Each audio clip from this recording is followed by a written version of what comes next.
ना time waste करें, जल्दी से स्टार्ट करते हैं होम टैब। मैंने टेक्स्ट सेलेक्ट कर लिया है। अब हम इसे कट, कॉपी, पेस्ट कुछ भी कर सकते हैं। कट कर सकते हैं Ctrl+X से, कॉपी कर सकते हैं Ctrl+C से, और पेस्ट कर सकते हैं Ctrl+V से। अब मैंने इसे पहले कट किया है। अब हम पेस्ट में आते हैं तो देखते हैं इसमें कुछ ऑप्शंस है। इससे हम फॉर्मेटिंग को पेस्ट करते हैं। इस वाले ऑप्शन से फॉर्मेटिंग को मर्ज करते हैं। इससे हम पिक्चर को पेस्ट करते हैं, इससे हम टेक्स्ट को पेस्ट करते हैं। चलिए, तो अब हमें तो टेक्स्ट को पेस्ट करना है, तो हम बिना देरी के अपने कर्सर को नीचे लाइन पे ले जाके Ctrl+V दबाते हैं और अपने टेक्स्ट को पेस्ट कर देते हैं। अब अगला आता है हमारे पास में फ़ॉन्ट ग्रुप। फ़ॉन्ट ग्रुप में हम फ़ॉन्ट के फेस पर काम करते हैं। जैसे कि हमने सेलेक्ट किया, हमको इसकी हैंड राइटिंग बदल दी है, तो हमें बहुत सारे ऑप्शंस दे रखे हैं MS वर्ड में, हम कोई भी इसमें लगा सकते हैं। अगला, हम इसके साइज़ को मैनेज कर सकते हैं, बड़ा छोटा कर सकते हैं। फिर आता है ग्रो फॉन्ट, है श्रिंक फॉन्ट, फॉन्ट को बड़ा छोटा करने के लिए। फिर ये आते हैं कुछ केसेस। ये है सेंटेंस केस, नॉर्मल। ये है लोअर केस, इसमें सब चीज़ें स्मॉल लेटर्स में लिखी होती हैं। फिर आता है अपर केस, इसमें सारे लेटर्स कैपिटल में लिखे होते हैं। और फिर आता है कैपिटलाइज ईच वर्ड, हर एक वर्ड के फर्स्ट लेटर को कैपिटल किया जाता है। फिर आता है टॉगल केस, सबसे बेकार केस, इसका कोई काम ही नहीं दे रखा। ठीक है। अब अगला जो है हमारे पास वो है बोल्ड। हम इसे बोल्ड कर सकते हैं, इटैलिक कर सकते हैं, अंडरलाइन कर सकते हैं। अंडरलाइन करने के भी इसमें बहुत सारी डिज़ाइंस है, कौन सी अंडरलाइन करनी है। कलर भी कर सकते हैं, नीचे कलर का दे रखा है ऑप्शन, उस पर जा करके अंडरलाइंस को। फिर हमारे पास आती है अगली चीज़ जो कि है और ये है स्ट्राइक थ्रू। कोई चीज़ गलत हो जाती है तो इसे कॉपी पेंसिल पे करते हैं ना, ऐसे वाइटनर नहीं होता है तो वैसे इसे स्ट्राइक थ्रू से कर देते हैं मार्क। अब आते हैं हमारे सुपरस्क्रिप्ट और सबस्क्रिप्ट। केमिस्ट्री में फॉर्मूला होता है ना सल्फ्यूरिक एसिड का H2SO4, पर इसको लिखने का एक गलत फॉर्मेट है, राइट।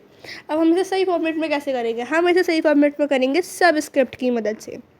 हम H लिखेंगे और सबस्क्रिप्ट से को टच करके, मतलब उसे क्लिक करके वो 2 लिखेंगे तो वो नीचे आ जाएगा। फिर ऐसे ही हम उसे दोबारा क्लिक करेंगे तो वो अनेबल होकर के नॉर्मल हो जाएगा H, और हम इसे H2SO4 ऐसे लिख सकते हैं। नेक्स्ट है हमारे पास सुपरस्क्रिप्ट। सुपर, जैसे 10th 9th 11th 12th लिखते हैं ना, उसमें ऊपर लगाते हैं TH। इसमें अगर हम ऐसे लिखेंगे तो फॉर्मेट तो गलत है ना 10th लिखने का, तो अब हम इसे कैसे करेंगे? आइए देखते हैं। नॉर्मली हमने 10 लिखा और सुपरस्क्रिप्ट पर क्लिक करके TH लिख दिया, और ये होता है हमारा सही फॉर्मेट, जिस फॉर्मेट में ये लिखे जाते हैं।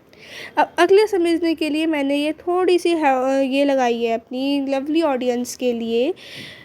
अब हम इस पर गए, यहाँ पर गए, हम यहाँ पे बहुत सारी सेटिंग्स कर सकते हैं। सेटिंग में हम इसकी आउटलाइनिंग भी अच्छी कर सकते हैं, जो कि ज़्यादातर जब शेडो वेडो लगाएंगे ना आगे, उसमें अच्छे से दिखती है और वाइट पेज पर दिखती है। यहाँ पे पेज मेरा ब्लैक है। फिर ये शेडो से, अब ये पेज ही ब्लैक है तो शेडो भी आपको विजिबल नहीं हो रही होगी, वाइट पेज पे होती है। करके देखिएगा आप लोग और मुझे बताइएगा ज़रूर है कुछ दिक्कत आए तो। फिर ये आता है शेडो का, और देखिए कितनी मस्त शेडो, कितना मस्त रिफ्लेक्शन आया इस मिररिंग इफेक्ट का। अब नेक्स्ट है हमारे पास हाइलाइटर से। कोई भी इंपॉर्टेंट चीज़ होती है हम बुक पर हाईलाइट करते हैं, उसे मार्क कर दें, हम उसे देख सकें, तो हम वो चीज़ यहाँ पर भी कर सकते हैं। हम टेक्स्ट को इस तरीके से कलर भी कर सकते हैं। अगला जो हमें समझना है वो है क्लियर फॉर्मेटिंग। मैंने ये लाइन लिखी, मैंने इस पर सारी फॉर्मेटिंग लगा रखी है। अगर मैं क्लियर लिखूँगी तो उस पर भी सारी फॉर्मेटिंग आ रही है, पर मुझे उस लाइन पर फॉर्मेटिंग नहीं चाहिए, तो मैं यहाँ से क्लियर फॉर्मेटिंग कर दूँगी और फिर लिखूँगी तो मेरा टेक्स्ट नॉर्मल आएगा बिना किसी फॉर्मेटिंग के। अब हम समझेंगे बुलेट्स के बारे में। इसमें बहुत सारी बुलेट्स दे रखी हैं और आप कस्टमाइज़ भी कर सकते हो बुलेट्स। इसमें नीचे ऑप्शन दिया होता है कस्टमाइज़ और ऐड बुलेट्स का, वो आप अपनी PC में लगाओ। जैसे कि ये खुल कर के आए, पॉपअप आया ना, इसमें आप करवा सकते हैं इंसर्ट, पिक्चर को भी, टेक्स्ट को भी, किसी भी चीज़ को आप बुलेट्स के फॉर्म में। अब आपने कुछ भी लिखा, जैसे आप एंटर करके, मैंने इस तरह अपना ये लिखा, जो भी ये वो है चैनल जो मैं अपने चैनल पर डालती हूँ, जो टेक्स्ट मैं चैनल पर डालती हूँ।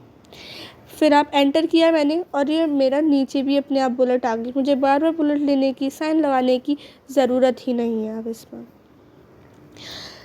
तो ये है बुलेट्स के बारे में। इसमें ना मल्टी लेयर बुलेट्स भी आती हैं, जो कि आप इस वीडियो को पोस्ट करने के बाद मैं अपने चैनल पर मल्टी लेयर बुलेट्स के बारे में डालूँगी। आप चाहें तो आप उससे जा कर के देख सकते हैं फॉर बेटर अंडरस्टैंडिंग। नहीं तो वीडियो बहुत ज़्यादा बड़ा हो जाता है, फिर लोग कहते हैं कि बहुत बड़ा वीडियो बनाती है दीदी ने। कोई बात नहीं, अब आगे देखते हैं। आगे अब हमें करना है क्या है कि अब हम अगली चीज़ को देखेंगे कि पैराग्राफ को कैसे सेट करते हैं। मैंने टेक्स्ट लिखा, इसे सेलेक्ट किया, ये नॉर्मल आ रहा है यहाँ पर, लेफ़्ट अलाइनमेंट में ये अलाइंस है, लेफ़्ट अलाइन है ये।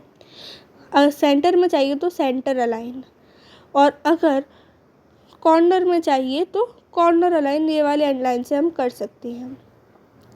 अब कभी कभी क्या होता है कि हम कोई टेक्स्ट लिख रहे हैं, पैराग्राफ लिख रहे हैं, या हमने हेडिंग के नीचे कोई टेक्स्ट लिख रहे हैं, तो उसमें स्पेसेस बहुत ज़्यादा आते हैं जो कि हमें नहीं चाहिए होते इतने ज़्यादा। तो हम क्या करेंगे, हम सिंपली हम उस टेक्स्ट को सेलेक्ट करेंगे और यहाँ से हम अपने टेक्स्ट की लाइन स्पेसिंग को कंट्रोल कर सकते हैं, कम ज़्यादा कर सकते हैं इस तरीके से।